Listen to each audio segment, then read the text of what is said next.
Okay, we're live. What's up, everyone? Welcome to the second call of Solopreneur Sprints. In the first call, we went over branding to an extent. We went over like a specific framework that could be used to think about your branding long-term. And because it's very long-term, it's very like breaking things down and having you actually do things in your life so you have things to talk about and a brand worth following. It wasn't too practical, right? And content is, Joey, can you hear me? Ewan says there's no sound. Good. Okay.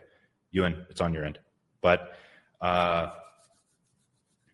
yes, in terms of branding, content is kind of what creates the brand, right? It's you can have your bio, you can have like your headline on a landing page, you can have everything that kind of illustrates who you are, but people don't really know your brand. They don't know you until they've experienced enough of you, and that really comes with content over time. So that's just one thing to keep in mind, is that like with branding, it's going to take a long time for you to establish a brand and for people to know who you are and to really trust who you are. But that doesn't mean that you can't have like good content along the way or grow. It just takes time to have like a brand where it's like, okay, I trust this guy. I'm going to buy whatever he's selling. I'm going to continue watching his videos. I really like what he's about because I've watched enough to the point where I kind of understand who it is that I'm following, right? So before we actually get into the slides, for the Q&A, so there's a Q&A tab in the chat bar on the right where it says Q&A only. With that, please, just so we can manage all of the questions and don't go like super far over time. I don't mind going like over a bit, but please keep the questions to like specific, relevant questions to branding or content. Any personal questions or other things related to that won't be answered. I mean, unless there's like no questions, which I doubt, but just for the sake of like sticking to the material that you guys paid for, let's keep the questions to gaining clarity on what we talked about in terms of branding, or in terms of this call, what we're going to talk about in terms of content. Joey's going to be collecting the relevant ones so that in a Notion doc, so we can go over that after the call, just so it's not clogged up because they always disappear in the Q&A only channel. So just please keep that in mind. Please be mindful of the questions that you're asking. Don't just ask because you feel like you have to ask or you just want to say something. So let's get into the slides of this call.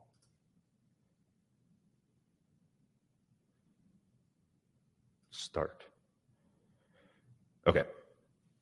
So for lack of a better term, and me trying to be super philosophical or whatever, like creating concepts or just trying to sound smart, documenting your digital mind. That's kind of what I like to think of content as, is me taking my thoughts and ideas and lessons and literally anything else, and being able to turn that into something that is valuable to other people. So it's a way of like clarifying what's in your head, documenting it online in a way that like structures what's in your head. So writing or creating content in general can be a very good practice just for overall quality of life, because you're clarifying how you think and you're kind of conditioning how you think over time by writing your thoughts, ideas, and lessons that you've learned.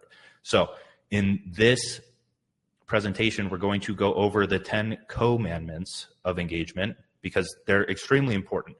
And one thing I do want to cover here is in digital economics, the bigger like course that I have in the Discord and just all around in general on Twitter or social media, there's always these questions or like worries about algorithm changes and like certain strategies to use to grow. Like, are retweets better than comments? Are quote tweets better than retweets? Are story shares better than whatever?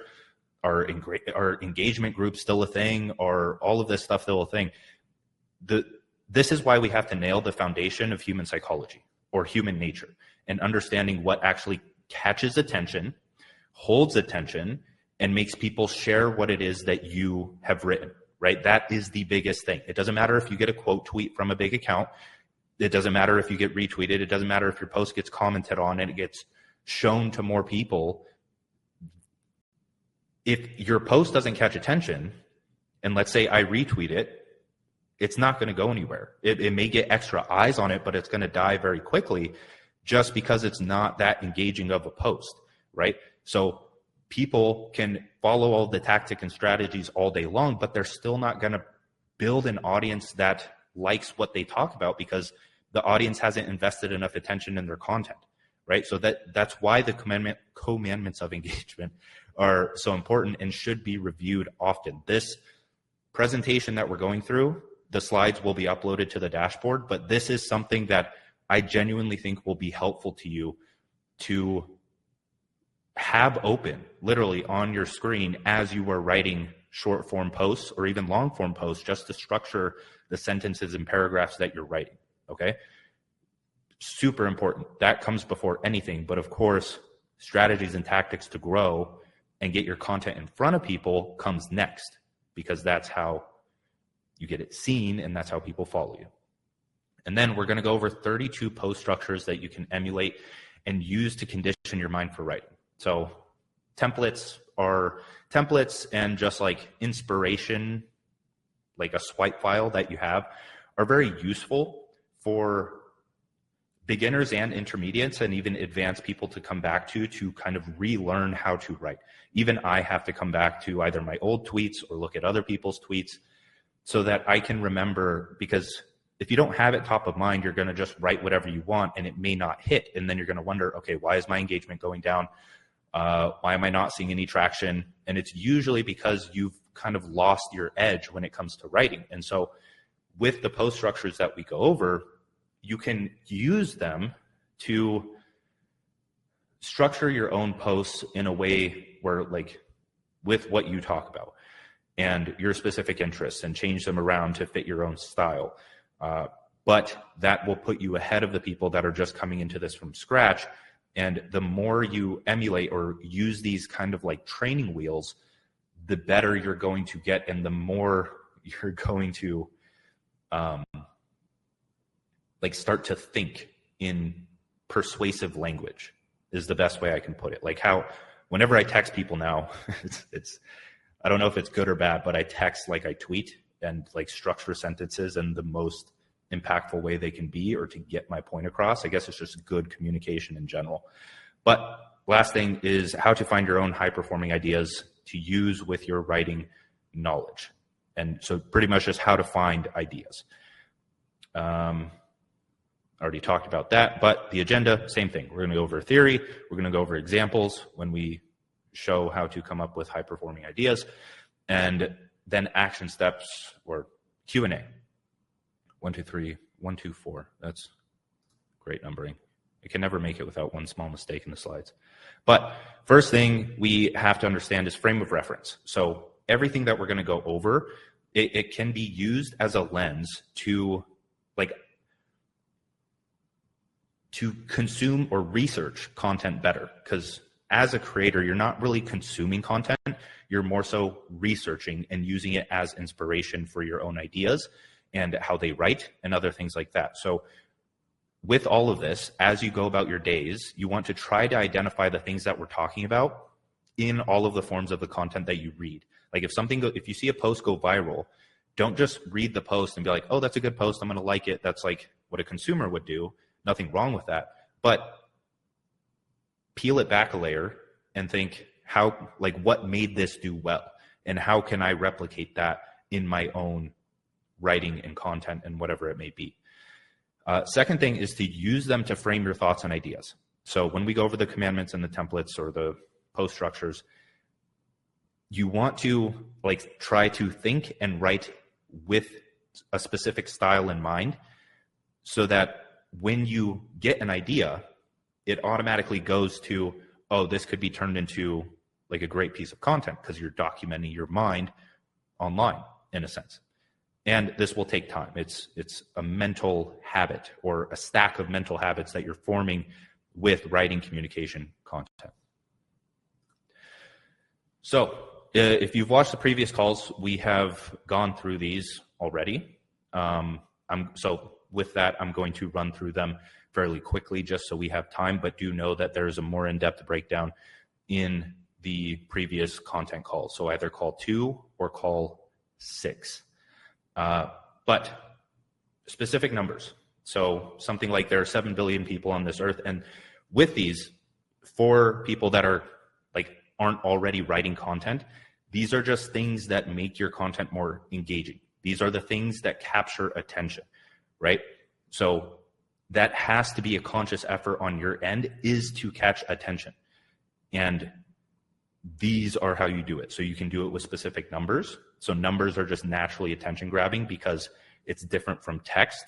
And so some examples are just statistics, dollar amounts, metrics, lists. And so whenever you write something, you can peel it back and think, okay, how can I include a number in this, or how can I make it more impactful? And you see this in headlines all the time, like 7 bad habits that are preventing you from XYZ. It makes it more clear as to what people are going to get from the rest of the post and makes them more likely to go through it. The next is a pattern interrupt, which is, I believe, just a sales technique, but it's prevalent in other areas too. But it's something that breaks people out of their normal condition pattern. So if they're scrolling on something like Twitter, they're reading all of these posts, you take that in mind, and then it could be as simple as something as stop, read this post, stop scrolling, break them out of whatever it is that they're doing at that specific time. So think back to how you scroll on social media. What would catch your attention? What would be different? On Twitter, it could be something like an image, where it's mostly a text-based platform, but an image could break them out of that and make them stop because they're like, oh, I haven't seen that in a long time. So those are a few examples. Next thing is negativity bias. This is super powerful and something I talk to people a lot about, especially in YouTube titles or blog headlines or really anything, where a lot of people, let's say they want to make a YouTube video on 7 of the best habits that will increase your quality of life. Instead, flip it on its head and turn it negative because the mind gravitates more towards that, and say something like, do these 7 things or your life will, or your quality of life will suffer, right? Just an example. You flip it on its head to make it more potent and attention grabbing and hit the pain point rather than the benefit when people don't even know what the pain point in their life is. Next thing is a target call out. So this is popular in freelancing, agency work, cold email, etc., or even just landing pages, sales pages. It's calling out who you're actually talking to and who the post applies to. So if I'm writing a post on how to write content, then I'm not going to call out soccer moms. Maybe not. But I'm going to call out freelancers and tell them why creating content is important for their business, right? And so use this sparingly on Twitter if you're going to get very specific. But if you go broad, like the first point, if you are in your 20s, that always bangs for some reason if you get the content spread. Just because so many people are interested, oh, I'm in my 20s. What am I missing? Next thing is problem call out, which overlaps with negativity bias, where if you can describe a feeling or a problem that someone has or make them aware of a problem, they're more likely to go through the post because it opens a curiosity loop as to, okay, how do I solve this problem, right? I can see how it's impacting my life. I don't want it because you made me aware of it now. So how do I solve it? Give me something valuable to overcome that problem.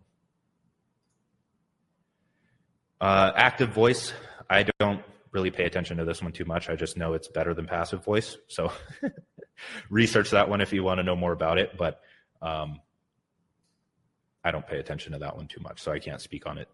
But one of the most important ones is confidence and conviction. So not being wishy-washy with your language and being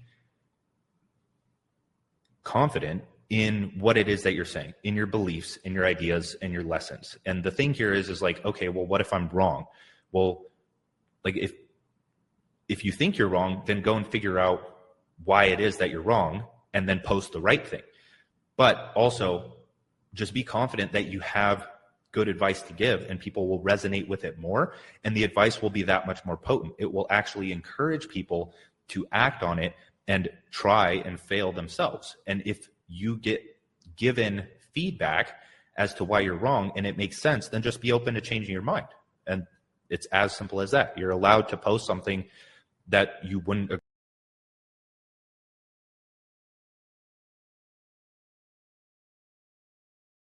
agree with a year from now. I don't agree with half of my posts, or I'd say 80 to 90% of them that I posted before, just because that's what personal growth is. And it's actually really fulfilling to see that when you go and look back at your content, because you've seen how much you've grown. So just tips here is to eliminate words that imply uncertainty, speak in absolutes when possible. Some people don't like doing this. I enjoy doing it because I like to reframe it as I'm trying to get the essence of the post across. I don't really care if people take my post too literally when I'm aware when I'm writing them that I'm exaggerating to get a point across. It's not a literal interpretation, it's a metaphorical. It's like, can you get the point of the post? If so, then you're probably going to like the post. If not, then filter yourself out of my content. You don't really need to read it. And just caveat there, don't abuse those for the sake of engagement. Like, don't exaggerate things that you don't really believe are helpful, and try not to become dogmatic or ideological about what it is that you are talking about. Of course, be confident, but with an open mind. Firm beliefs held loosely. Potential benefit is the opposite of calling out a problem. It's not as potent as calling out a problem or negativity bias, but it can make people think into the future of what they want, right? It's a desired outcome that people want, like six-pack abs. Why should they care about that desired outcome? So they can look good on the beach, so they can be confident when they're naked or something like that. And that's naturally what we want. We see something that we want, dopamine, and then we try to figure out how to get it. And so if you can provide how to get it in the best way in this competition that is value creation on the internet, then you win. Next thing is social proof. So this is when you like flex your credentials or your results, and you don't have that second sentence there. This works 100 times better when it isn't viewed as a flex. So when you can just illustrate something, like Justin Welsh does this extremely well when he posts his like revenue numbers, where he's like, my little one person business hit like 3.5 million in revenue. Here's how I did it, right? He's not like, I hit 3.5 million in revenue and went and bought a Rolex and a car and all this shit. There's a way that you can frame your flexes so that they come off as inspirational, because that's what you're attempting to do. Sure, you're trying to catch attention and show that you have something valuable to offer because there's a way that you got to that point and you want to share it, but you can share it in a way that is true to your personality, let's say. And it's up to you to like find that. And when you write it out, you can sense whether or not that feels good to you to post or not. And if it doesn't, then change the wording around. Warning or caution is the next one. So what should people look out for when they're trying to achieve something? I've done this a few times where I've said like, be careful telling people your goals. This is an example of a post that I don't really agree on here or there anymore. But it's like, be careful telling people your goals. And so people are like, oh, okay, why should I do that? And then they read the rest of the post and they're like, okay, that either makes sense or I'm going to comment as to why it doesn't make sense. And those ones are always interesting. The next one would, I don't know why that's in there. But now we're going to go over the 32 post structures that like I kind of pulled from myself to give you guys more inspiration on what you can write. Because when it comes to content, like idea generation can be very hard. And so I like to break it into two different things. You have the structure of the post and you have the idea.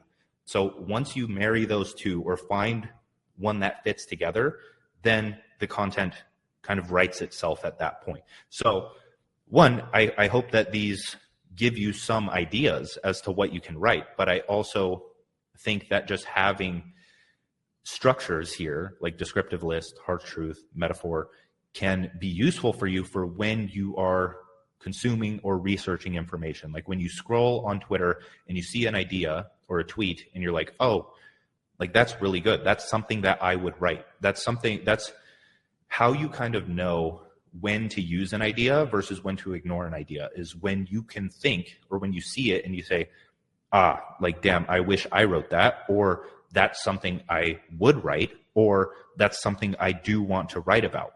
That's permission enough to take the idea and make it your own, and plug into a structure if you feel like it, especially at the beginning when you're learning how to train your mind to think in persuasive writing. So just looking at these, descriptive list is the first one. So I like to think of it as, right here, I defined something. I just created it out of thin air. Again, this is one that's kind of polarizing. I agree with it, but I don't anymore, at least, because I don't really like calling it the new 1%. But right here, it's like you have something that you name or something that you're trying to describe. It doesn't have to be something that you created. It can be something as simple as like self-confidence is, and then you list it off. You list off a few things that would describe self-confidence or describe something that you value or something that is related to your brand. Like good writing is short, punchy, persuasive, based around psychology. You can go off and just like list things. And so the next one is harsh truth. These always do well, at least for me, because I like harsh truths. Some people don't. If you do like harsh truths, then it's worth including them in your brand so you can attract people that also like harsh truths. So you can see here with a hook, hard pill to swallow, which opens a curiosity loop, and just tweeting an idea that I had when I was reading about like how we create our own limits in our mind. Another one is a metaphor. So this could be related to any topic that you talk about, where like at the time when I wrote this, I was talking about web design, marketing occasionally, and I just thought about like, how is marketing and web design like being a plumber? You fix leaky pipes, because when you're studying these things, like when I'm studying marketing and someone says like, you have to fix the hole in your lead pipeline. And I'm like, oh, okay, that's kind of like a plumber. What else connects there? And you have to think about it. And so that is what created this tweet. Another one that always does very well for me is if this, then that. So if you're lost, the answer is education. If you're educated, the answer is action. If you're acting, the answer is consistency. And you can really have fun with this and play around with it with whatever words you want. It doesn't have to be if you are lost, but it could be if you are happy, then something. If you are sad, then something. If you are angry, then something. You can just replace the words and have a good time with it. But it doesn't have to be if you are. This is where the creative challenge comes in, where I'm giving you these post structures, and some of them are fairly popular tweets, and so they may like be able to tell the reference. So you want to switch them up as much as you can, but it's just if-then statements. Those usually perform very well, whether it's one sentence or 3 or 5 or 6, it can be whatever. It can even be used at the end of something where, like in this first descriptive list, it says the new 1%. Let's say I list off like 5 points, and then at the end I use if you are this, this, and this, or if you are this, then your future is looking good, or something like that. So just if this, then that. Short step advice. So there's step-by-step advice, which can be like as long as you need to make it, but I really like short steps. So 1 to 3 points that just illustrate the point very well. So in this one, it's your future will be determined by 2 things: 1 big decision to go all in, repetitive actions to take on a daily basis. The way that you come up with this, or at least in my thought process, is I'll read something, and let's say I'm reading an article, And it's like, you need to go all in. You need to make the one big decision to go all in. And so I'm like, okay, that's good. I agree with you. I want to turn that into my own thing. What else is needed? So one big decision to go in, but then what's next? And it's like, okay, repetitive actions you take on a daily basis. Now those two things, what is that? And then I create the hook. Your future will be determined by two things. So it's not all about like finding the hook first and then writing things out. It's just having an idea, putting it on paper, adding the next thing, adding the first thing, or vice versa, and slowly creating something that just makes sense or sounds like a good tweet to you. Second one is just like how I live life. See what the average person does. Avoid it. This one gets good engagement because people are like, oh, so you mean you don't drink water, or you don't, I don't know. They come up with the weirdest things, but it's engagement. Like, if people get the point, they get the point, right? But then if they don't, they comment and they boost your content even further to attract the people that get the point.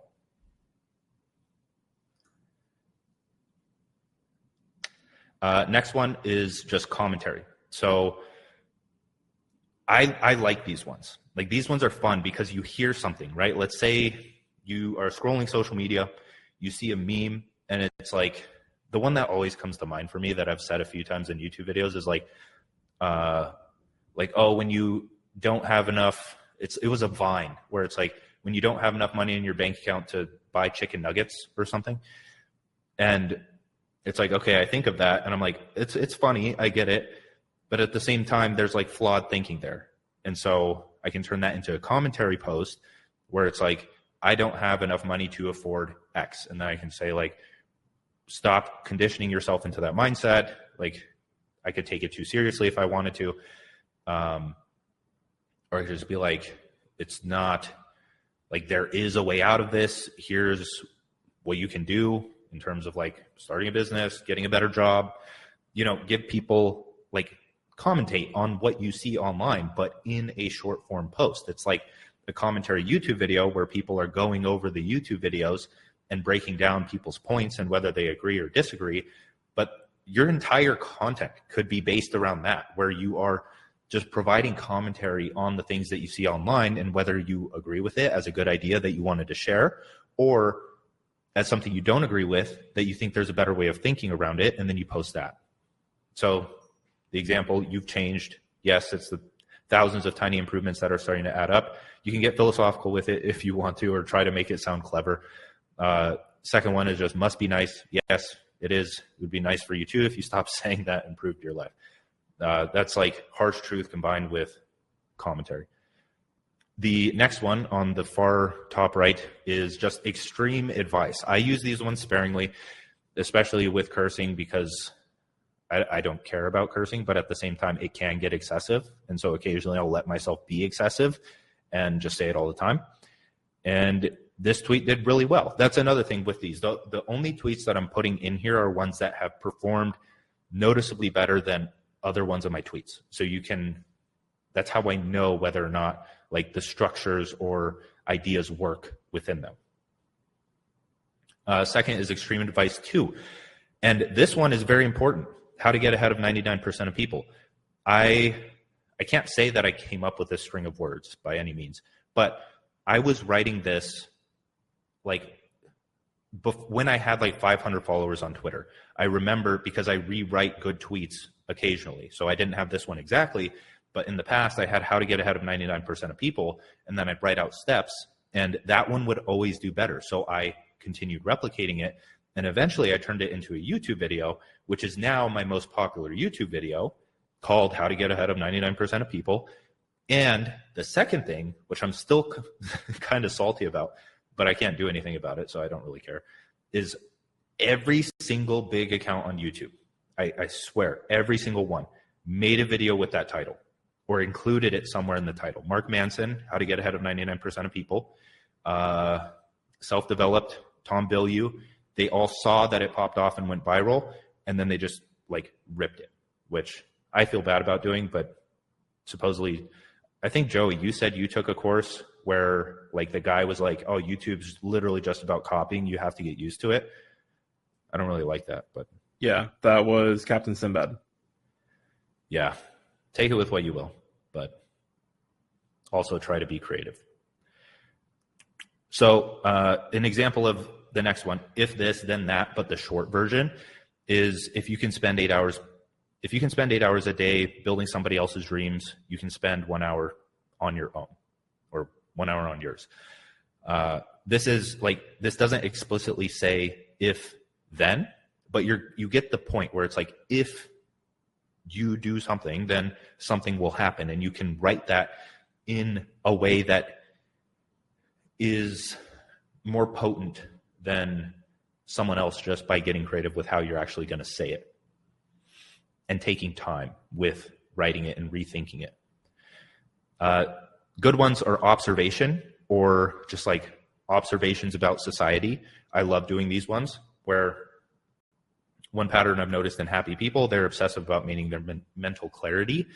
You could do this on a bunch. You don't have to use the same like sentence structure where it's like one pattern I've noticed in happy people.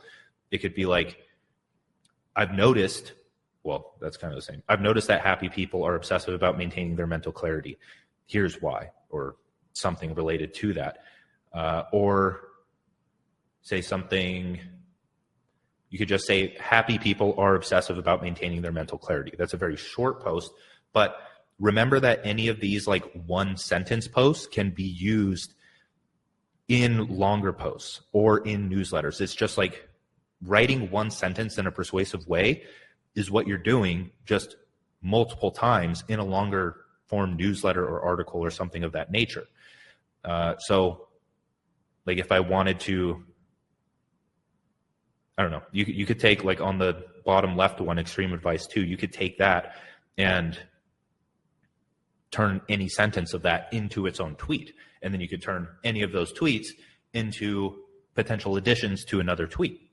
Because I do this all the time, is when I'm writing a newsletter, this is why I like writing on Twitter so much, is when I'm writing a newsletter and I'm kind of blocked on ideas, I go to Twitter and I have this extension that I'll show you later where I can search all of my content just by typing the words. And so if I'm writing about confidence and I type in confidence, then I see the 30, 40 tweets that I've written with the word confidence, and I can use any of those sentences in my post if they fit. And if the engagement on those posts were high, then I know that that's going to hit in the middle of my newsletter and keep holding the attention. So that's your goal, especially with long form content too, is all of these, like everything that we're going over here is like how you structure each tiny little section of a newsletter to hold attention throughout it. You're just trying to piece together ideas in the most valuable way possible and most engaging.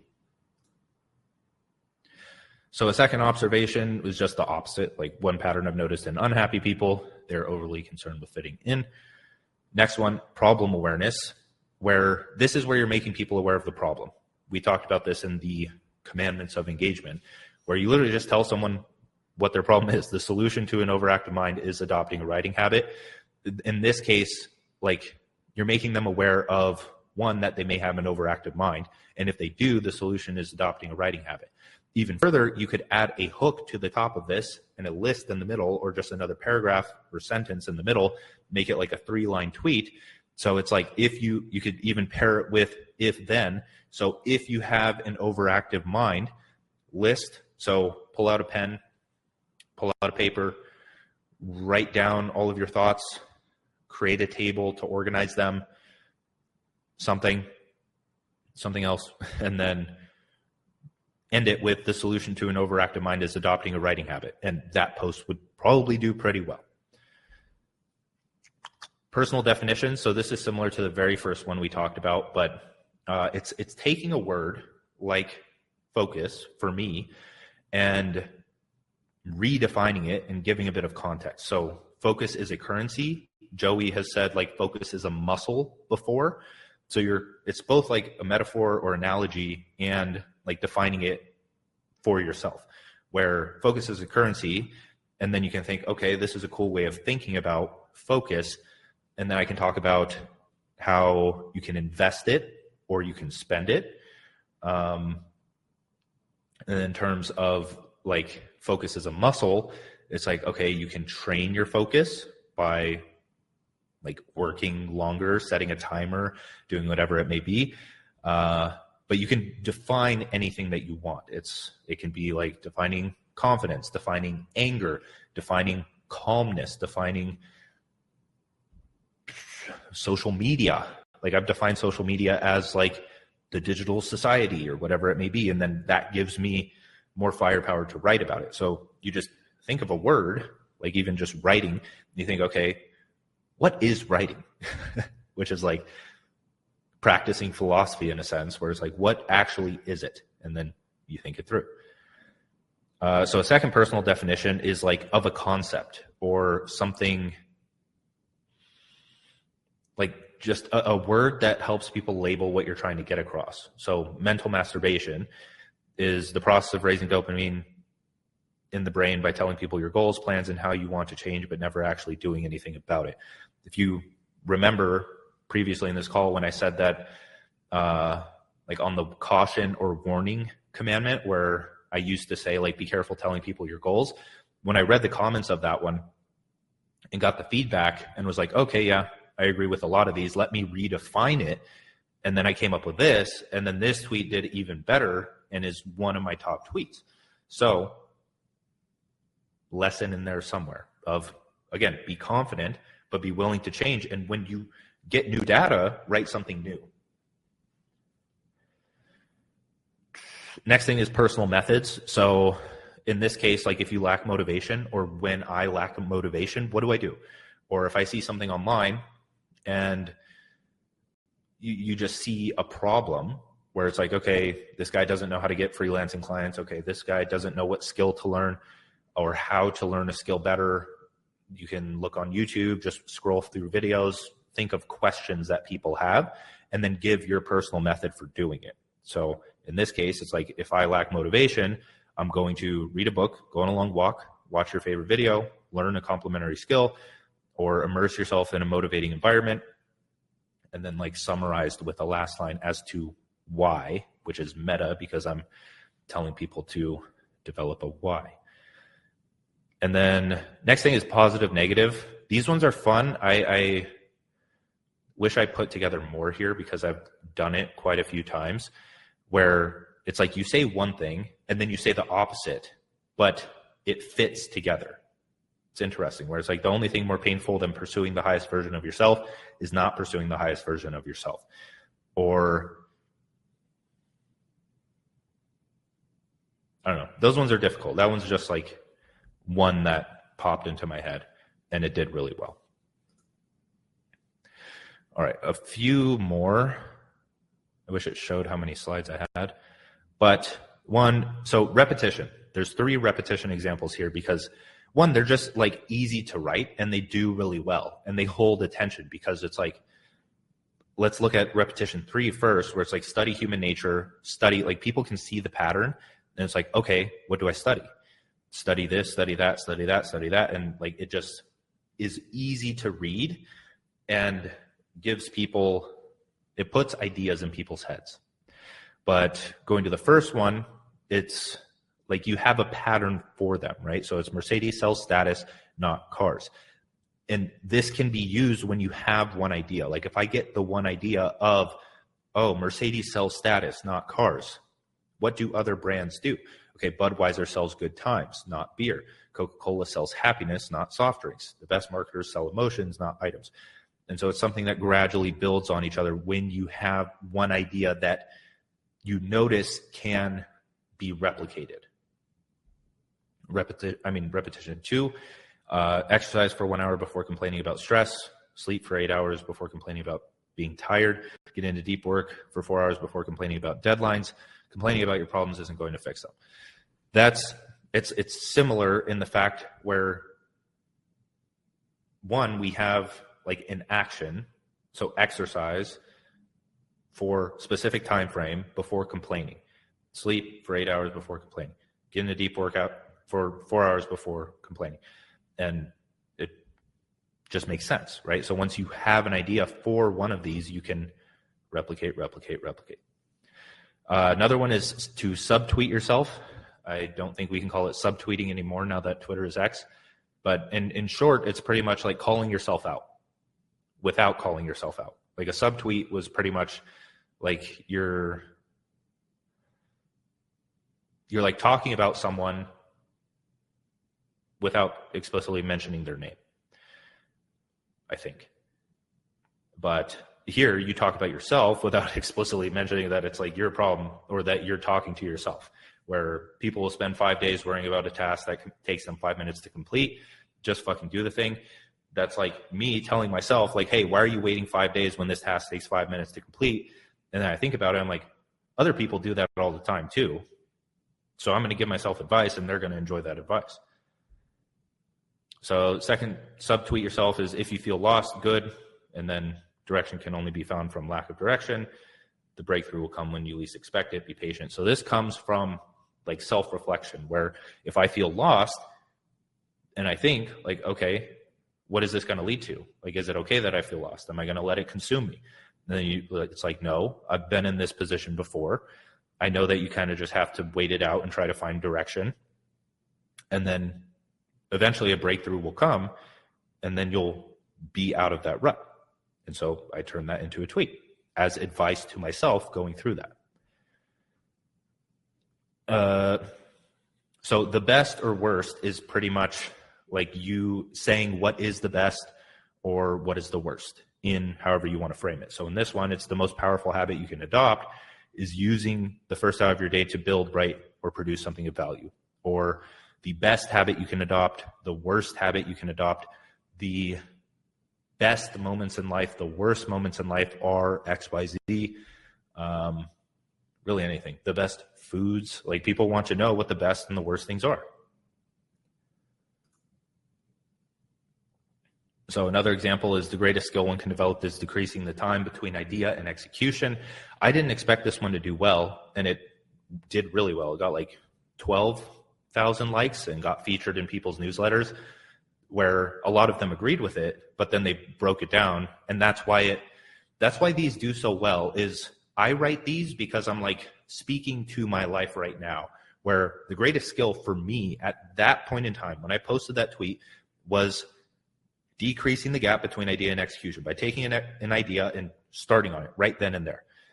But that makes people want to say what their greatest skill is or to challenge it, right? And so you have to be okay with that, where people were writing newsletters or including it there, and it's like, yeah, this is a good skill, but it's definitely not the greatest. This one's the greatest. And they're doing the same thing, but for their situation. And that's what makes a personal brand unique. Unique hacks. These do well because, I don't know, it's just interesting. Like when you think of things, I went to a coffee shop and I forgot my charger and my laptop was like half dead. And so I had to get my work knocked out, and I was super productive. And so I'm like, here's a focus hack. Go to a coffee shop to work. Don't bring a charger. You now have a deadline. Get it done before your laptop dies. But then again, it's the little things that you don't think are going to bring engagement that are going to bring engagement, where I write this and I'm like, yeah, this may do okay. But then people all comment like, well, I have an M2 MacBook, so I'll be there for 7 days before it dies. And it's like, you're right. Like, okay, it doesn't apply to you. Thanks for the comment. And I don't know, people get funny with it too. But second unique hack is dopamine hack for people that can't put down their phone. Go to your phone settings, make your screen black and white, reduce the white point all the way. This was like circulating a few times. I forget when, but just said in different ways. This one, it doesn't really bring you anything in terms of branding, but I don't know, could be fun to write. Next thing is unique perspective. So it's pretty much talking about a problem or a situation that someone's going through and giving them perspective on it. So in the creator space or just business or self-improvement space, like people are always worried or they're on the verge of giving up quite often. And so like I want to talk to those people and give them perspective where it's like to everyone on the verge of giving up, you may not be getting paid in money, but you're getting paid in lessons. Learn from them. So the second one is like people will always say, this is like a contrarian take where, you know, the common advice of, oh, you don't need a lot of money. money doesn't make you happy. It's like those are half truths. They're not completely true. And so what's the other side? Like, when can they be true? Like, form your own opinion around these things. So I just said, make more money, not for status, but to improve the quality of your important purchases, quality food, quality experiences, quality of life. And people enjoy that because it's much different from people that just take the stance of money is bad, money doesn't buy happiness, I don't need that much to be happy. It's like, those are true, but like, there's more. Money buys experiences. I could talk about that all day. The last one is you can do more, or just showing people that it's like both motivation, but also perspective, where here it's like you can reinvent yourself with 6 months of intentional work, where people don't make that connection when they go to try to improve themselves, or they're not always reminded of it. And so it's pretty much just saying, like, starting it with, you can do this. You can, big idea. So that is it. That's it for the slides at least. I'm going to pull up like good ways to generate ideas.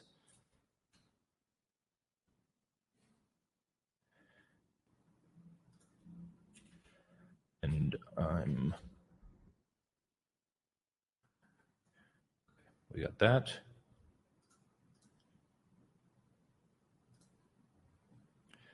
Make sure I have everything.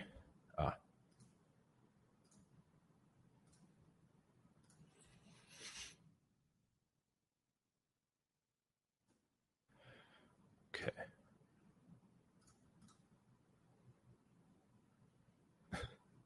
I almost closed the call again. Stop slide presentation. Now I'm going to share window. Whoa. Okay, Joe, you can see this, right? Yep, I can. Okay. So I have 3 to 4 ways that I feel like generating ideas are like this is just how I do it. Of course, there's so many different ways to generate ideas, where like you can just read books, you can listen to audiobooks, you can listen to podcasts. There's short form. I'm actually going to bring that up.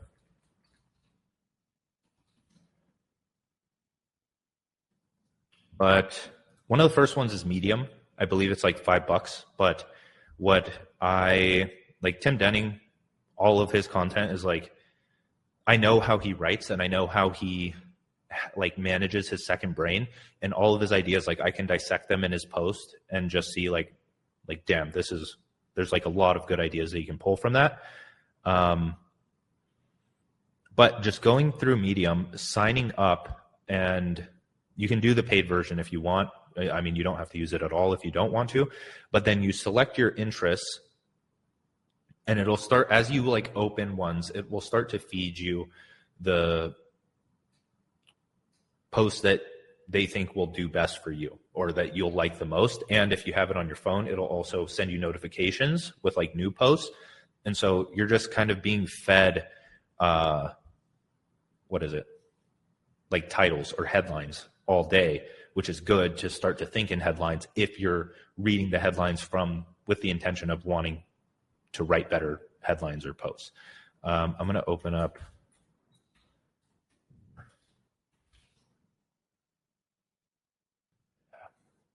Okay, so Medium's one, and the purpose of these is you want to use them, you want to generate ideas with what we're talking about now to write about use what we just learned, to plug them into certain post structures, to start practicing, to start speaking with confidence on certain ideas that you have, or using the commandments of engagement and practicing. So that's kind of the action steps for this call, is to write, let's say 10 posts. Like if you want to write it with like on Twitter, you can, so that'd be a 280 character limit, but it's the same with Instagram. Like if you want to write on Instagram or Threads, either one, like I just write everywhere. you can. If you want to start on Instagram and you want to write 10 Instagram posts and put them in like Canva or some kind of design software, then you can do that too and just practice the writing.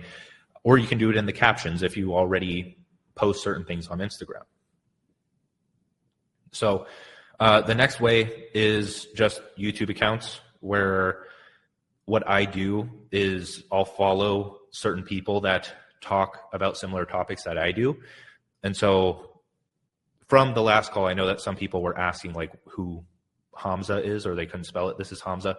Very popular. He had like a very interesting like post style a while ago, like you can see here, where they were very, oh, these ones aren't that short, but they were very short, very attention grabby, and just based around high performing topics. And then he kind of got fed up with that and started doing very long posts, which is cool.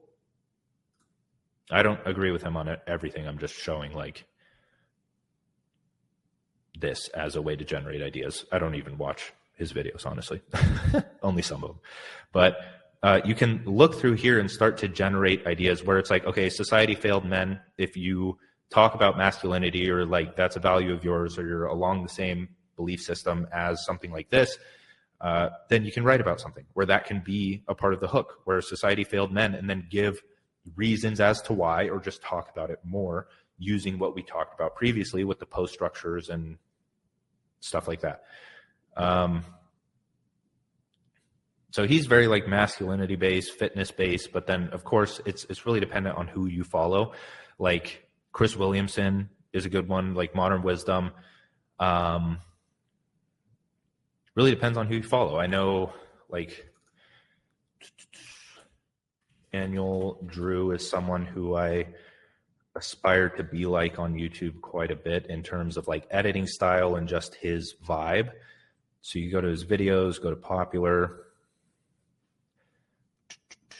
For people feeling behind in life, like that's a great way to start to like work for, I mean, not work for, like to generate specific ideas related to that, or plug into certain post structures. What I learned living with a narcissist, that's interesting. How I journal for mental clarity, a simple way to organize your life. He has a lot of travel and like language learning ones that don't really, like I can't do those, so I don't. 1 year of meditation, this could be spun into something else, but you get the point. I think it's good to go through these just to like see what would perform well. But some of them you're going to have difficulty like actually generating ideas from.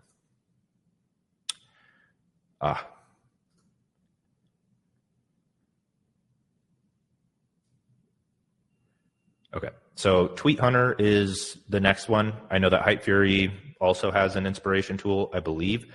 But in general, this is like where I write and schedule tweets.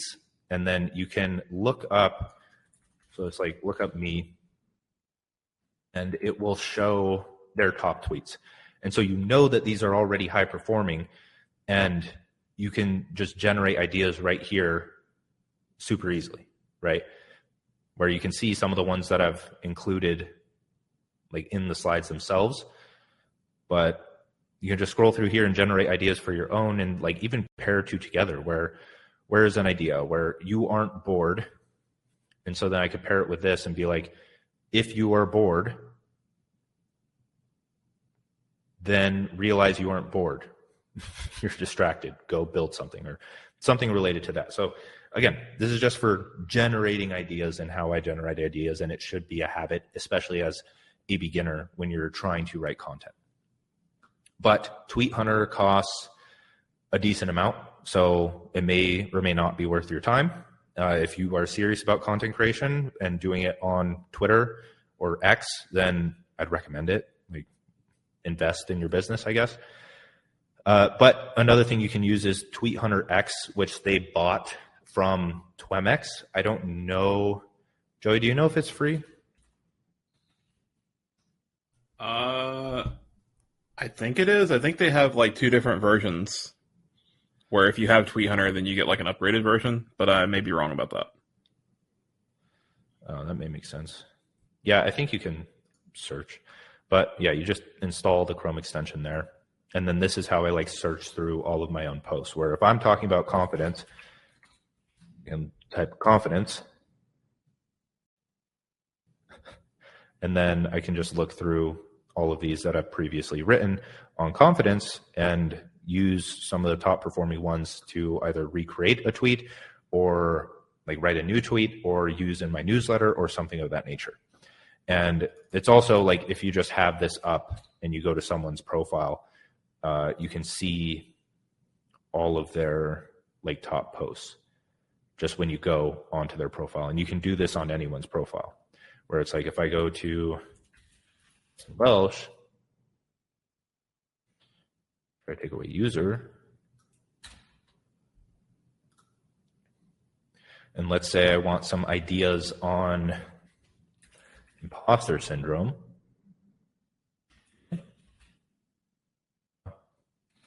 Guess he hasn't. But I can look through some of his top tweets. I guess those are his most recent ones since I clicked on it, but it's just an example. You can go and you can study like what high performing ideas look like and start to develop your own structure. I would also highly recommend like copy and pasting these or screenshotting them, putting them into a specific note. And that like starts to form like the content and topics that you like reading, writing, and talking about. Next one is short form, which is like Blinkist pretty much, but it has a lot of good books. And it's like a way to get the big ideas of a book without having to read the entire thing. Although I do recommend just having a book reading habit. This is a good way to just generate ideas right off the bat. Of course, and this one does cost money too, obviously. Deep Stash is another one where you can get the app on your phone and it's all based on ideas. So even right here, unlimited access to 200,000 plus powerful ideas from top books, podcasts, and more. So it's just an idea app. So if there were any place that you'd want to find where to generate ideas, it would be here. So like you can see Sleep Better, How to Be Happy, Avoid Bad Habits, Learn Charisma, The Genius of Da Vinci, Recover from Burnout, Learn to Invest, all of these things that are available here that can be served or used to fuel your writing. And what I've noticed from these ones is that a lot of them aren't written very well. So if you can go in and you can take the idea and write it better using the commandments that we went over, then you're in a much better place. So that is it. Let me turn that off. How were the questions going, Joey? Going pretty well. Most of them are on topic. So I've got some in the document that you linked me. Okay.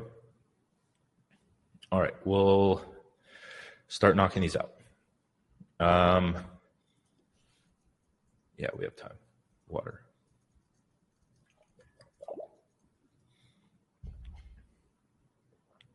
Okay. How do you suggest the content should be created for LinkedIn? How should I separate my brand here in comparison to Twitter? Can I be edgy or informal on LinkedIn? I think that's the main thing is like, you don't have to do this, but I don't see a point in not doing this is I just copy and paste my tweets to every single platform. It doesn't make sense for me to like write new content for every platform because people aren't like, they don't care if they see the same content. They're going to go on Twitter and they're going to be like, okay, he posted that tweet this morning. They're going to go on LinkedIn and it's going to be like, oh, I like that tweet on Twitter. I'm going to like it here. And it's a good reminder. I don't think anyone gets angry about like copy pasting. And if they do, oh, well, it's worked for me for 4 years. So I'd recommend that. But and just like, I like doing Twitter first and then taking it over to LinkedIn because Twitter has a lower character count unless you're doing a long post, which you can't schedule or have auto retweet with Tweet Hunter. So I just keep it to 280 characters, copy paste that over to LinkedIn, put it in an Instagram template, post it to Instagram, and then post it to YouTube community and the rest. So in terms of being edgy or informal, I don't know. I've heard people get banned for that. So like if you post something edgy or informal on Twitter, then just post it as less edgy and more formal on LinkedIn and see how it does. From Alice, should content be about what you sell or just the branding identity, or a mix? It should be a mix. Like, you have to definitely establish authority in what you do. We talked about this in previous calls as well. I believe the first and second call relating to like how often, but like you don't explicitly have to talk about what you sell. Like if I sell something like writing, I can talk about skill acquisition in general and how that's a good thing to do. And then I can just present it with a pivot and be like, I'd recommend learning how to write. Here's why. And go on from there. So like it depends, but it doesn't, where you should definitely establish authority in what it is that you want to talk about and give actionable steps and strategies here and there. But don't do it so much to the point where, I use this term now, is just like you become a glorified search engine where people can find that information somewhere else, but why are they going to buy from you? What are your polarizing thoughts? What are your opinions? What are the things that you're working towards? Like almost every single thing I had in that swipe file or the slides that I showed had nothing to do with the thing that I sell, and I sell just fine, because when it comes to it, you think of it as an attention funnel where I write something very broad that is able to be spread on social media so I can attract a following. And then they go into my newsletter, they learn a bit more about what it is that I sell and what I do. Or like even then, I know and I sell something that is broad enough so that it can benefit most people's lives. Like if you're selling something that isn't super broad and it's very specific to a specific niche, then you're going to have to do more manual outreach. You're going to have to do possibly more paid ads. You're going to have a lower following audience. None of these things are bad or wrong, but I personally like building broader and bigger so that I have more wiggle room with everything that I do. And I've only noticed good things from that. I haven't, like, any income difference can be fixed by understanding and studying and getting better at marketing and sales. Because let's say I post something broad, like a tweet on the timeline, and then I post my landing page, and the landing page is attention grabbing enough to get those people to click. It's not so specific that it alienates them. It gets them to click. I start with a good headline, a good lead, and it leads them down the landing page. And on that landing page alone, I establish enough authority to sell. Right? It doesn't, like, you're not selling in content, you're selling on the landing page, and you're nurturing people with your content over time to the point of them trusting you and knowing that you know your shit. So, long story short, a mix. But remember to talk about the interests and things that you find impactful, the ideas that you find impactful. Question from B.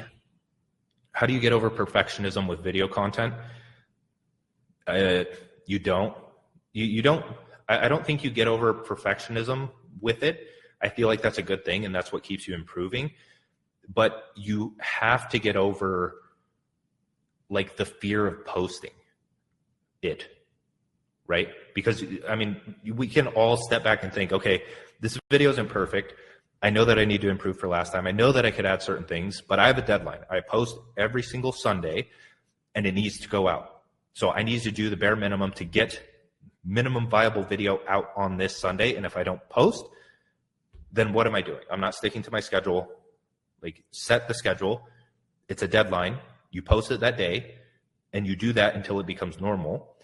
And the perfectionism is just a fuel to iterate and get better, and you can eventually develop a healthy relationship with it. From Marta. This one's to you, Joey. You want to answer it? It says, hi, Joey. I serve female coaches on Facebook. My purpose is to start serving leaders on LinkedIn in English. How to best combine those demographics to be consistent with the same message on all platforms. Yeah, my name was there because they see me answering questions, but I answered it in the chat already myself. Okay. I've answered all these, but... Oh, really? Okay. Yeah. Well, thank you. Let's see. I'll answer this one. So I serve female coaches on Facebook. My purpose is to start serving leaders on LinkedIn in English. How to best combine those demographics to be consistent with the same message. I think I mean, the content's really going to be the same. You just aren't going to explicitly say that it's for female coaches, right? Because female coaches are technically leaders. And so like one or the other, it doesn't really matter if you specify whether or not your product or service is for female coaches. That's not really what it's about. That can be used as like grabbing attention at the top, but that's more so for creating a compelling message on your landing page or sales page or content. Without you're talking to them, you're giving them advice, you're giving them lessons that they can resonate because they are female coaches or leaders, but the content doesn't explicitly say that. It just gives the advice. It just gives it. And that's what allows the content to be spread and for your audience to diversify and grow even further. A question from Gabriel. Do you recommend starting with short form or long form? I recommend short form because main long form platform is YouTube or podcast. And to me, those require a lot more skills to do very well. Yes, if you're the most authentic person in the world, like Sam Sulek, who blew up overnight because like everything went right for him and he's very charismatic, then like, yeah, you can build a big audience with just your iPhone, but that's very rare. You're usually going to have a higher production quality. And you're going to have to get a lot of practice in before you start seeing real growth, especially if you're camera shy or other things. I recommend short form because you not only build a database of ideas that will serve as leverage for when you go to start a YouTube. Like I can turn one of my most viral tweets into the topic of a YouTube video and know that YouTube video is going to do better than any other idea that I would have just like popped out of my head because it's proven and validated. It helps you practice writing, which somewhat improves your thinking, which somewhat improves your speaking, even though you still have to practice that. Short form platforms are much more manageable. I don't want to say easy to grow on, but like YouTube, you're not going to be able to DM someone and make a friend or go through the non-media networking process that we talk about in previous videos and we'll talk about in the next videos. Call as well. But that's the thing is like, it's harder to be in direct control of your growth on long form platforms. On short form platforms, you can reply to other people, you can DM people and like have people share your stuff. You can quote tweet people and hope that they retweet you. There's a lot of different methods to like control the amount of traffic that is going to your content and growing.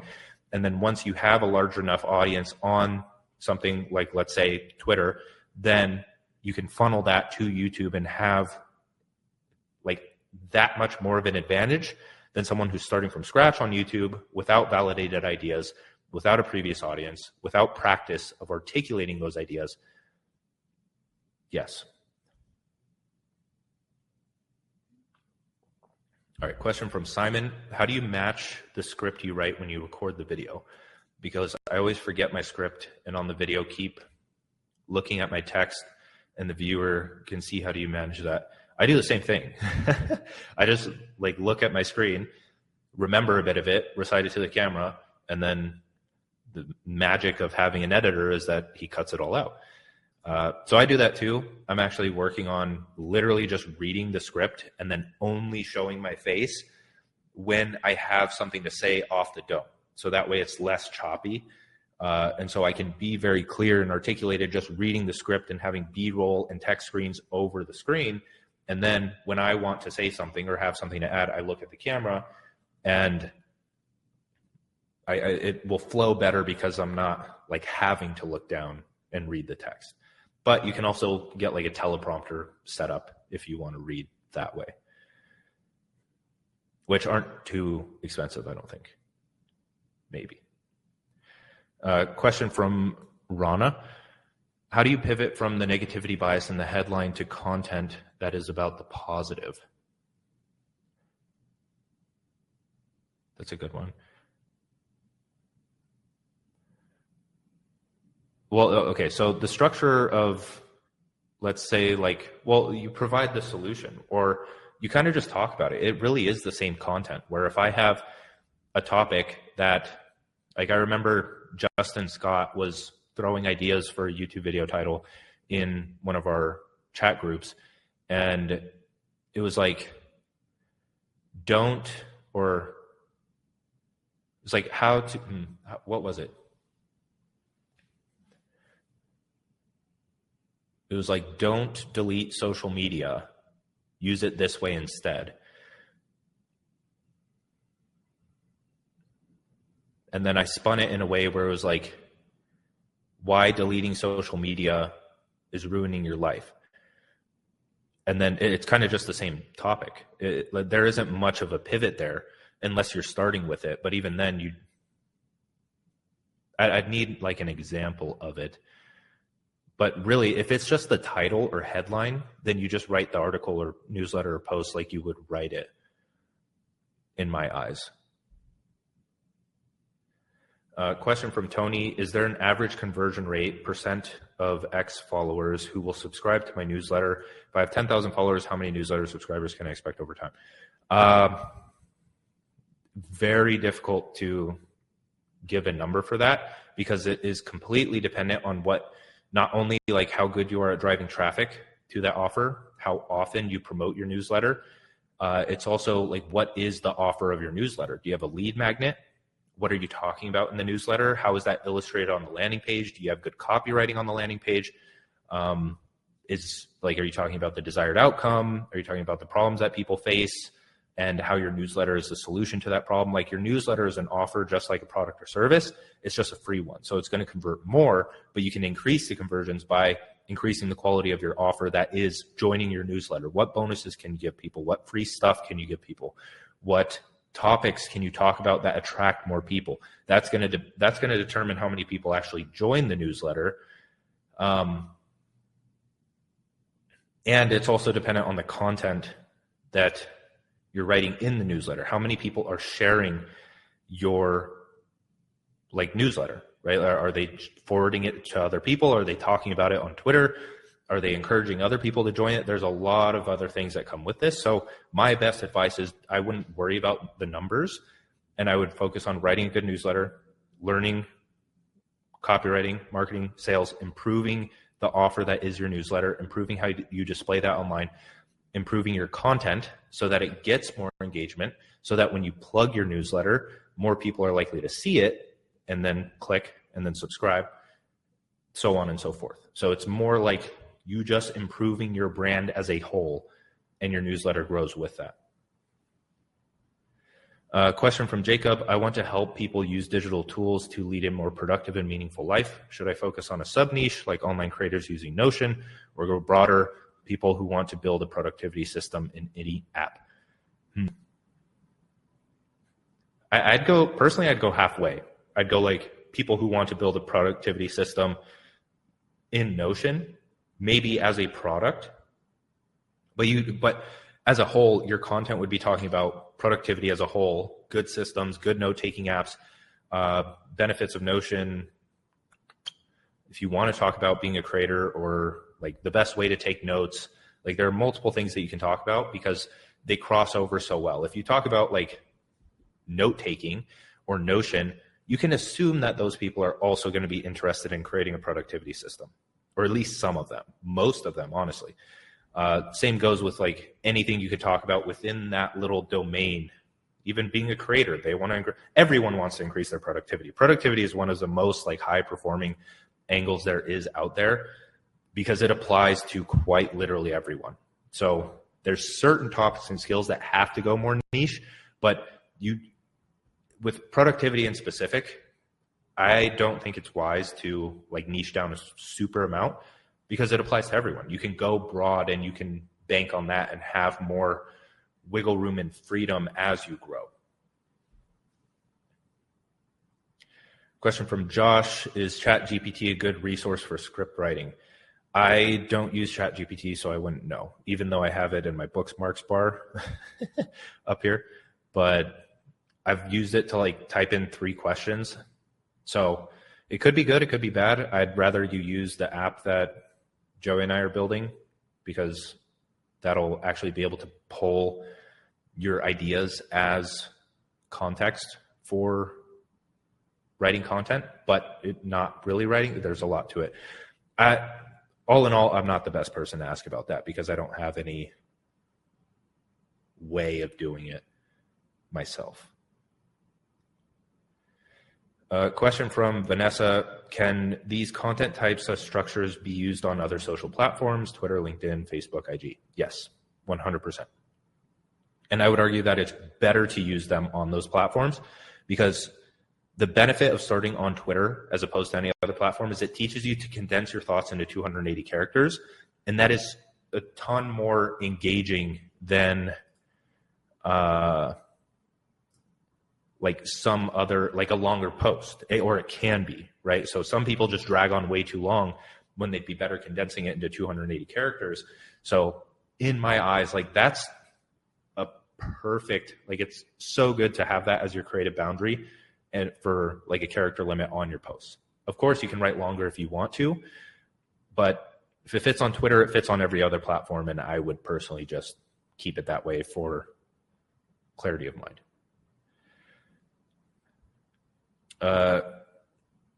Next question, a newsletter. I only write journals as of right now, but I do not know how I can write an entire newsletter on my own.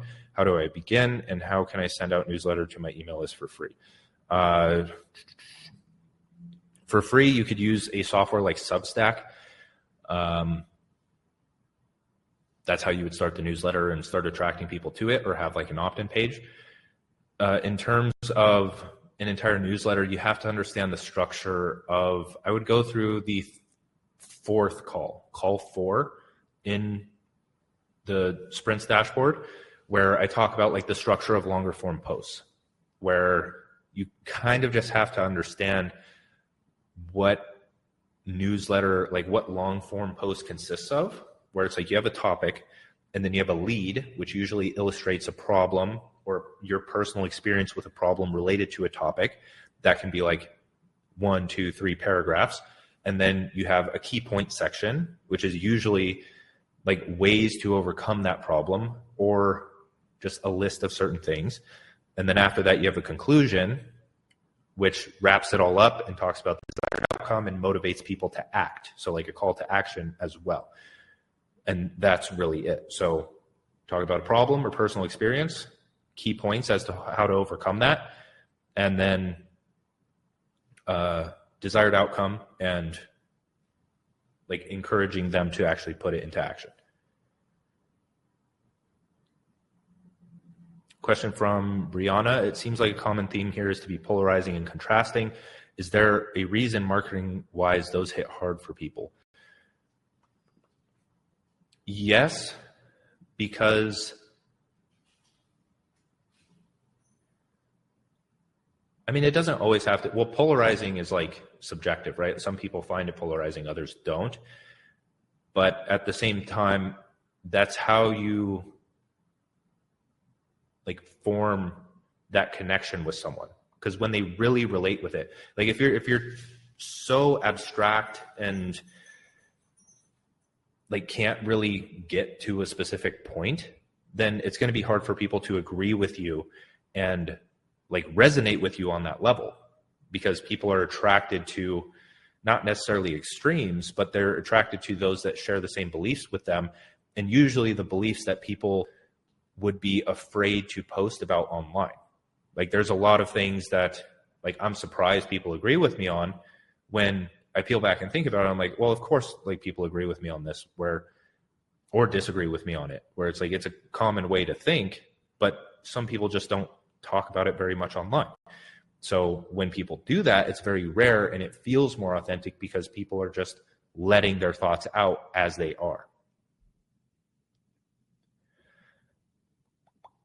Question from Oliver. How many threads should you write a week for someone who just started on Twitter? If you just started, I wouldn't really write any, honestly, because you're not going to get many eyes on them unless you know for a fact that you can get people to retweet or quote tweet or comment on them, unless you want to write them for practice. But I would just focus on like replying, networking, doing all of the basic like social media growth stuff.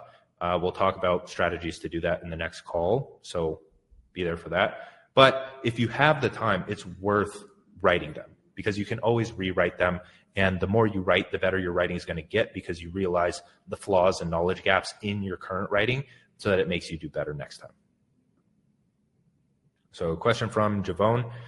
Am I right in assuming that if I'm writing about a health niche with an audience that is mostly pregnant women and birth workers, that I would just brainstorm topics that would be more relevant to them and use these for structure? Yes. Yes, I would do that. It would work that way. I'm a lot better at giving advice to people that like are on board with me with like not niching down, like you are the niche, selling a more broad product or service. But at the same time, yes, the structures will work for that. I'm not saying that there's anything wrong with this. I'm just saying I'm good at the broad, turning like the thoughts in your head into content and attracting people that way, and then leading them into a tiny bit more specific product or service. But in this case, I can't help too much aside from saying, yes, they will work because they're just based around psychological principles. But the topics and ideas will have to be interchanged so that the post actually makes sense, of course. Question from Maheen. What about mocking a common tweet? Like if you think it's cringe. My friend sent me this tweet. If you do 4 hours of deep work for the next 90 days, your life will change. And my reply to him was, if you have 4 hours of sex every day for the next 90 days, your life will also change. Yeah, I've seen those do really well. I think they're funny. But at the same time, be careful about the people that you attract, because you can and will attract an audience of trolls that will never buy anything from you. And once you decide like, oh, okay, I actually need to earn something from this, I need to be more serious and provide some form of value, the trolls will turn on you and you will hate your life. So just be very careful. Like throw it in as like a joke here and there. But if you do it too much or too consistently, really pay attention to the people that you're attracting to your audience. And if that's who you want as your audience, looking long-term into the future. Question from Gail. How do you decide when to use diagrams? If you mean like how I do on Instagram, that was just a weekly thing. Like I forced myself to create them for every newsletter, and I actually stopped.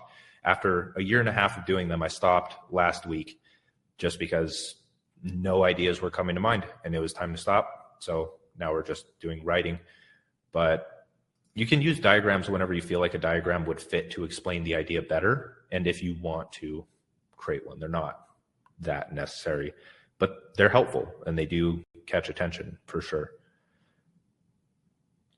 Question from Tiffany. When you first started posting videos online, were you worried about people who already knew you finding you online, calling out who you are, revealing your identity since you use a pen name? What was the hardest part about posting your video? I don't use a pen name because I'm trying to hide my real name. I'm using it because my real name, Daniel Koenigslieb, isn't brandable and is hard to read and hard to spell and hard to remember. And so Dan Co, much more memorable. Like people can, like that's just, I don't know, it's a lot easier to memorize. So in that case, like in terms of calling out who I am, I wouldn't really care because there's nothing, I just called myself out. But in terms of like caring what they would think, you definitely, like that problem comes up quite a bit where,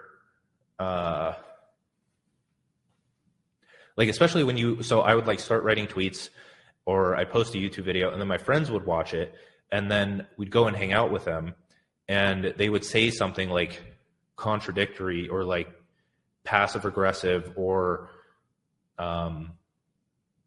like make little jokes about it where it's like, oh, you're going out to eat. Aren't you like the healthiest guy imaginable? And it's like, you have no idea what I was talking about first. And then like, I don't know, it gets kind of annoying, but eventually they get used to it and they're fine with it. And I don't know, it's just something like you have, like if this is something you want to do and your friends don't support you in that, are they really your friends? And if you say, well, like, yeah, I guess I get what you're saying, but like, I can't just leave my friends, and it's like, okay, then talk to them about it, or like start branching out. There's a lot of fear that comes around with like, okay, I need to actually find new friends that are going to be conducive to my future. But there is a way to find new friends. And if your old friends if they're like crabs in a bucket trying to pull you down and keep you where you are, and you genuinely don't want that and you think it through, then, I mean, something has to change there. So question from Vincenzo Kendall. How do you know if your content is good when you have a low follower count? Ooh, that one's difficult. I mean, that's kind of why we have been using, or that's why we go over, and I encourage you guys to use like high performing posts and validated ideas as a structure for your content, because that alone makes it better than people who aren't going to do that. So that's one way of like not guaranteeing, but making it more likely that your content is higher engaging. You can also practice in people's replies and like gauge your engagement versus other people's engagement in the replies. Like how many likes do you have from one commenter based on or compared to the next? Another way is like when your content gets shared, so like let's say you're networking with people and you make friends with like a 10,000 follower account, and like you send them a post and they retweet it and it does well. It's like, okay, then over the next, let's say 1 month of them retweeting your post, you can take a look at the ones that they retweeted and see which ones did better. So now that you have more like data based on those posts, it's easier to tell, okay, this one did better, this one did better. And then as your engagement rises over time, you can start to notice those patterns more and more and more. Question from Corey. I understand the concept of being the niche, aka personal brand, but I'm having a difficult time understanding how that also relates to creating a domain of mastery. Isn't that the same thing as having a niche? I mean, yes and no. It depends on how you want to frame what a niche is. Normally people will say, okay, you need to pick a niche and it needs to be very specific and related to what you sell. So you are only going to talk about productivity, like based on the other question, productivity for creators. And then if that's the definition of a niche in this case, then having 3 different interests with varying topics and ideas that you write about.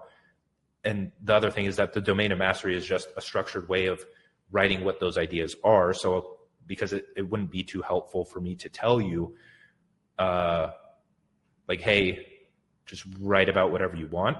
Like that's not, like, yeah, some people get that, but at the same time, as a teacher, I need to provide the tools for people to deconstruct and gain clarity on what it is that they're actually trying to do. So if the niche is hyper-specific, then technically the domain of mastery of 3 interests, umbrella skills under that, a bunch of different topics and ideas, and different ways of writing them. I mean, yeah, it's a broader niche where, again, niche is subjective. Like a niche can be big or a niche can be small. So it could be very broad or it can't. And so we're getting very abstract here, but my way of thinking about it is like, you are the niche.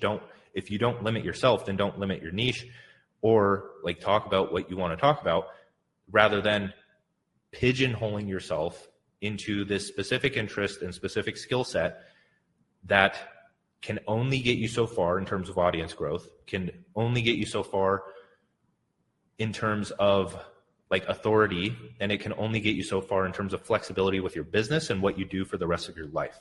So that is my gripe with it, is if I ever get tired of writing, I'm cool with that because I know exactly how I can go and sell something or make a living from, let's say, fitness, which is another interest of mine. But other people that do that, like if I built a brand around specifically writing, like only for the rest of my life, that was my brand, it would be pretty hard to pivot out of that. From Cameron. If you had to choose getting content inspiration from Medium or reading topic style books, unsure on whether to buy Medium membership or stick to books, I'd buy Medium at the beginning. I don't use it too much anymore and I stick to books, but Medium 100% has more like writing that would be useful for content because it is content. So getting your mind primed by reading Medium articles is a great way to start to think in that structure and understand like, okay, yeah, this is very attention grabbing. I need to use this. So I'd recommend like Medium for a bit and then eventually like transition into more books, but you can do both at the same time too. Question from Francisca. Does every content have to be a problem, benefits, or solution based?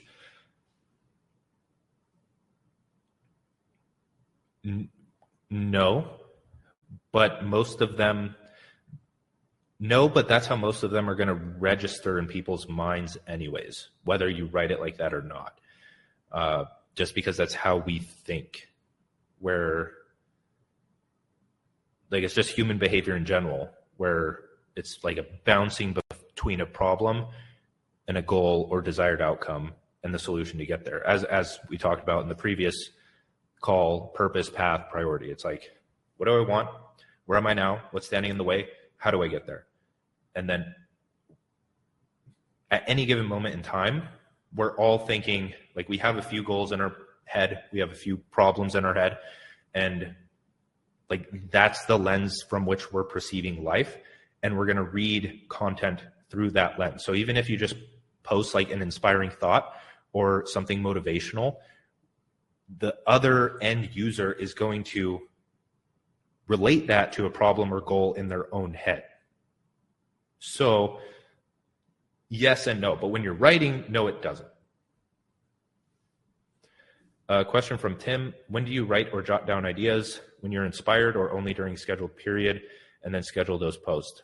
I write all the time, especially jotting down ideas. Like when I walk, when I'm at the gym,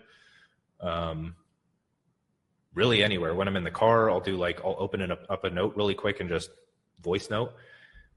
And then I take those and like we'll set scheduled time to write, whether it be like content or newsletter. But at the same time, if I'm walking and a tweet that I know will hit pops into my head, then I write it out right there. And you get better at that with time. Question from Emily. I watched all prep video calls, so I started to write about what I'm figuring out, my experiences, but what I notice is that I have a lot of deep stories. I don't know why, but I feel the need to share these stories. Joey, let's cut questions, please. It's getting long. Sorry, I don't know why, but feel the need to share these stories, but I realize that this is not what Dan is teaching. So how personal is personal? Should I stop writing about literal personal experiences and just writing the advice? Because that feels very superficial, like there is no intimacy. Is this a story I made up in my mind, or statistically, you know what it is best to write in general? No, I'd go with the stories. Honestly, just be very careful about how much you give away. I don't know how personal they are or like how people could take it. I would avoid doxing yourself and especially your location. But no, like both, because you have to give the story in order to give the lesson. And I think it really comes down to style, where I like the newsletter that I'm writing right now. It's a lot of it's a lot of like personal experiences and what I've done, but it's also baking in the lesson from it so that people have something tangible that they can use, right? So I'd recommend the stories, but I am personally, this is where writing style comes into play, where I'm very good, at least I feel, writing not in the language of like the Stoics, but how the Stoics would write, where it's like harsh truths, and it's my story, but from a third person or second person, where it's like you, right? It's the same exact thing, just you instead of I. I'm talking from out here rather than right here.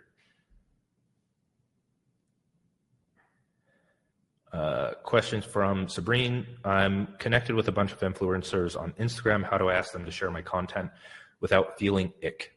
We'll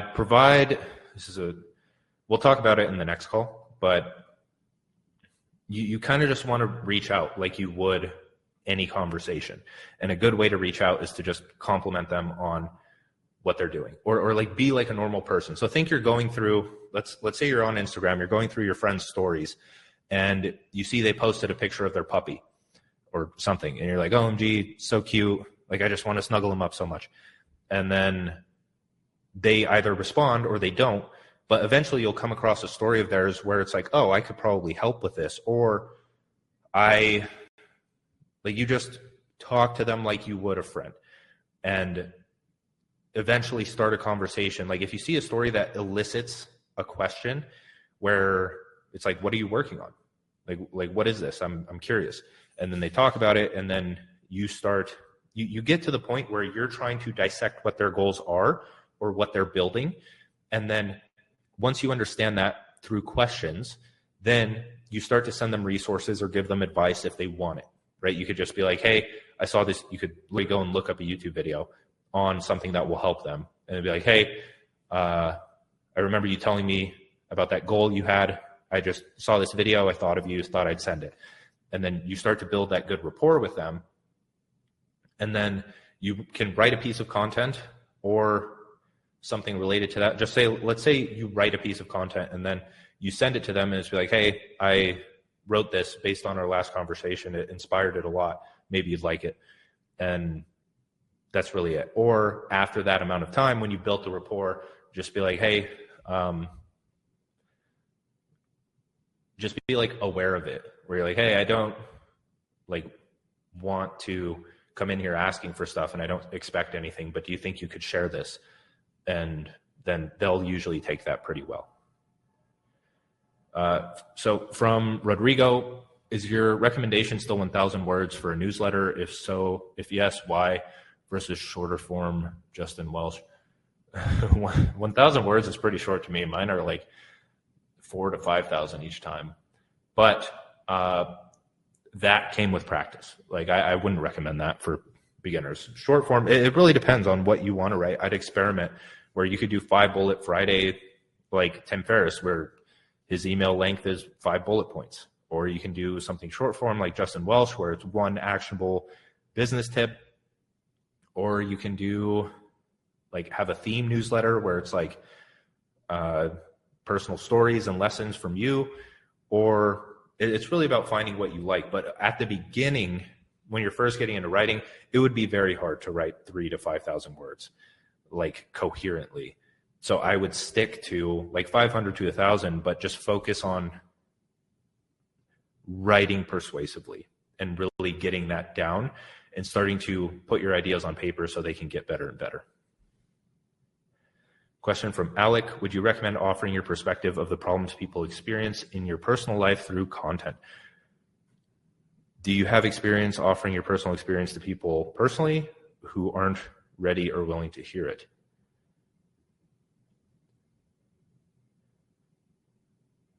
So I think what you're saying is like,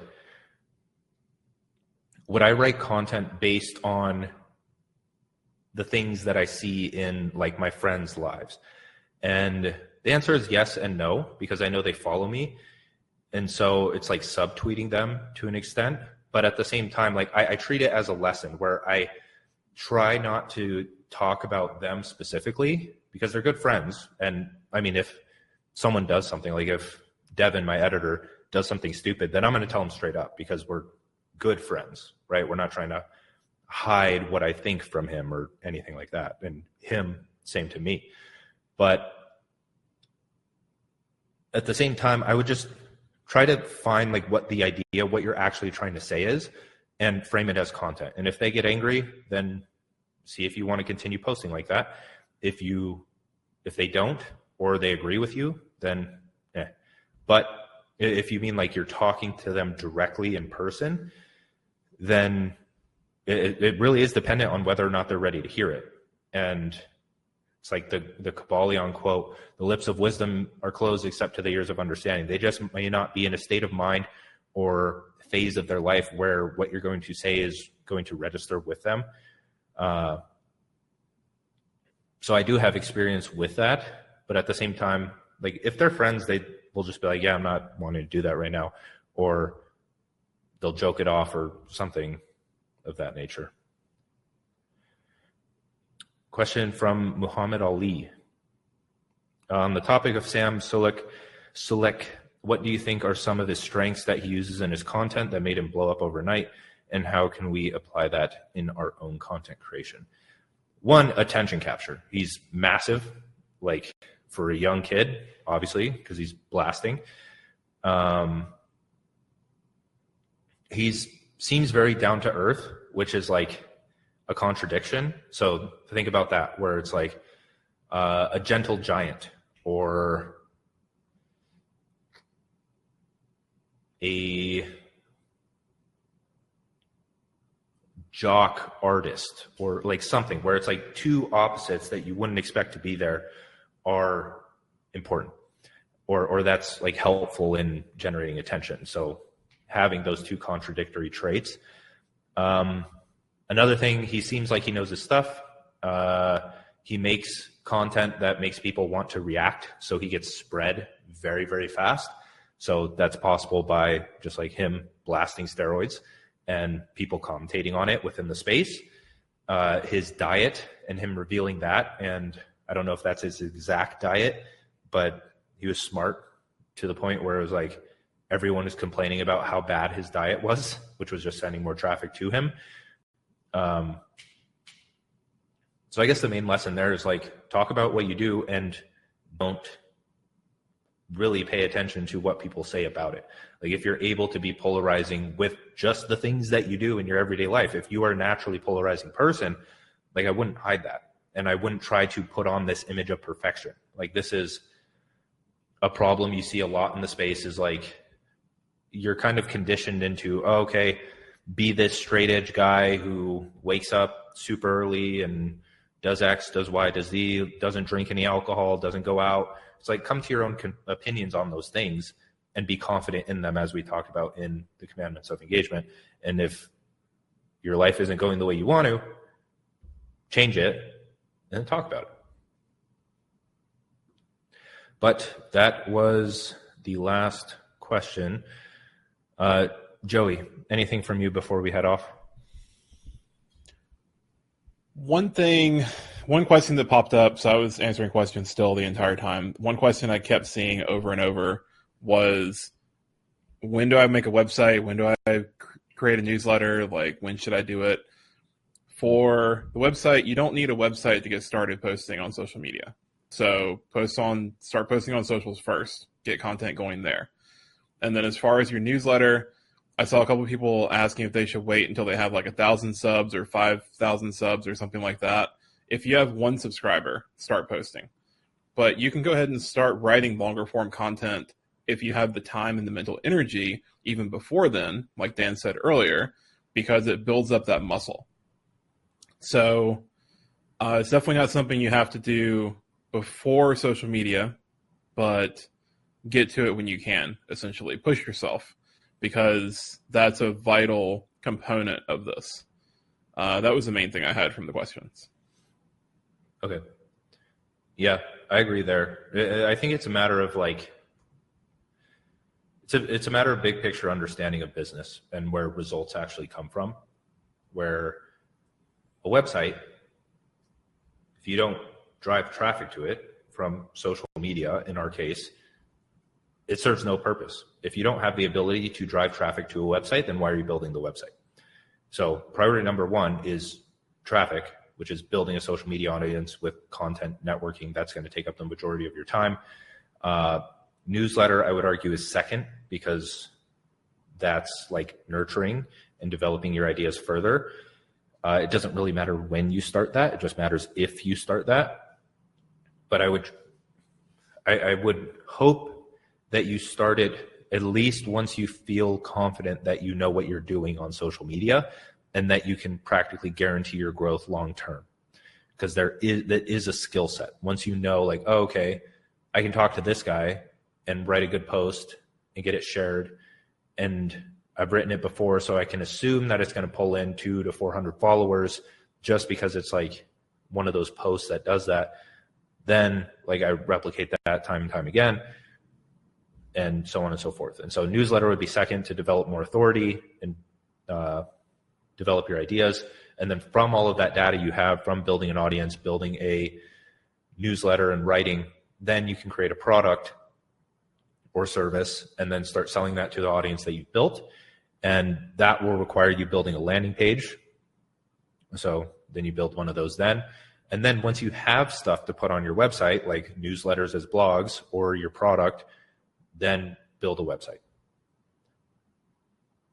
But even then, it's like the only time I've only had my website in my bio directly for like the past year. The other times it was like a product or a lead magnet or my newsletter, because those are more specific and they funnel people towards things better. They funnel people towards value, because a website where you have everything, like, that's not very persuasive. It can be, but you're just giving people a bunch of options. So I'm banking on like a lot of traffic now, but when you don't have a lot of traffic, you need to be very intentional with where you're sending it. But, so that was it from you, Joey? Yep, that's it. Okay. All right, that is it from me as well. It will take some time for the recording to download, upload, process, be ready, but I'll send out an email when that is up. The slides will also be posted with it, so you can go through those. And that is it. And the next call is Tuesday at the same time. We're going to be talking about like just fundamental tactics to grow and get eyes on your content. So that'll be helpful. So now we have content. And before then, I'd recommend like writing and practicing what we talked about in this call, and then go on further to get that content shared. In the meantime, since we have the weekend, I'd recommend going through the other calls if you haven't already. And with that, for the people in here, if you didn't see it before, I'm so stoked about this. All right, guys, look at this. First site, the Art of Focus book is printed. Dun, dun, dun, dun. Don't tell anyone. Soon. Okay. Thank you, guys. I appreciate you all for coming. Joey, have an absolutely wonderful day. You too. I love you. Love you too. All right. See you guys. See y'all.